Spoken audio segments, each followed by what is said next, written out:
Το περίμενε μάλλον όλα τα παιχνίδια είναι πάρα πολύ δυνατά για μας. Εμείς προσπαθούμε ακόμα να βρούμε τον δρόμο μας. Συγχαρητήρια στην ομάδα του Σεριφάτου για την νίκη της. Εμείς προσπαθούμε να βελτιωνόμαστε σιγά σιγά, γιατί η κατηγορία για μας είναι πάρα πολύ δύσκολη. Συγχαρητήρια στους παίκτες που κάναμε μια πολύ καλή προσπάθεια σήμερα. Δείξανε λίγο καλύτερο αυτό σε σχέση με το προηγούμενο παιχνίδι. Και παλεύουμε αγώνα με τον αγώνα για να αντέξουμε στην κατηγορία και να φανούμε λίγο πιο καλοί στα επόμενα παιχνίδια. Πάμε. Ένα σχετικά παιχνίδι το οποίο δεν περιμέναμε ότι θα εξελιχθεί έτσι. Περιμέναμε τη Λαμία ότι θα είναι πιο δύσκολος αντίπαλος από αυτό που είδαμε σήμερα.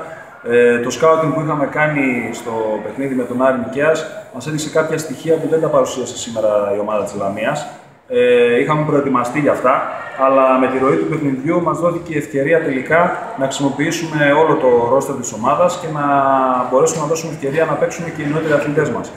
Από εκεί και πέρα, όταν βλέπεις μια ομάδα να σου δίνει τη δυνατότητα να δουλέψει και να δοκιμάσει κάποια πράγματα από αυτά που δουλεύει στην προπόνηση, προσπαθείς να δράξεις την ευκαιρία και να το κάνεις. Στο πρώτο ημίχρονο μετά το 20 προσπαθήσαμε να το κάνουμε αυτό.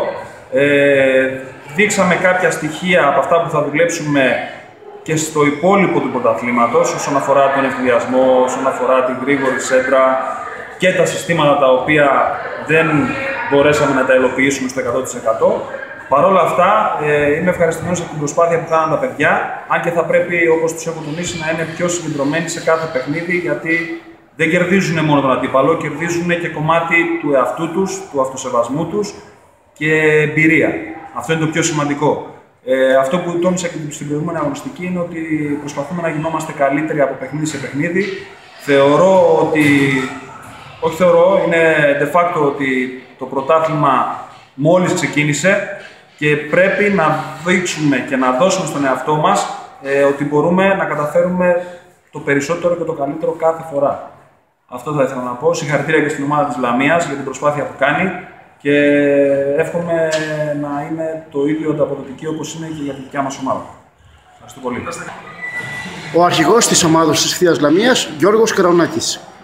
Ήταν ένα δύσκολο παιχνίδι για μας.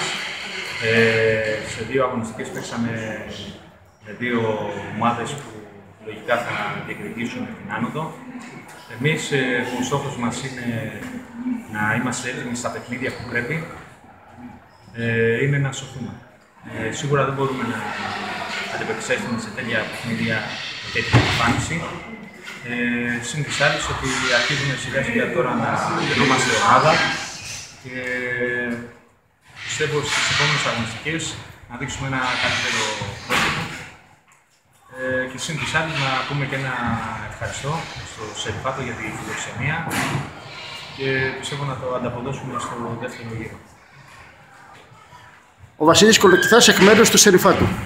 Ήταν για μας ένα μέτρο παιχνίδι. Η αντίπαλη ομάδα ξέρουμε ότι ήταν λίγο χαμηλότερο επίπεδο από τη δικιά μας. Πήγαμε καλά και είχαμε απώλειες λόγω τραυματισμών και εύχομαι καλή συνέχεια και στις δύο ομάδες.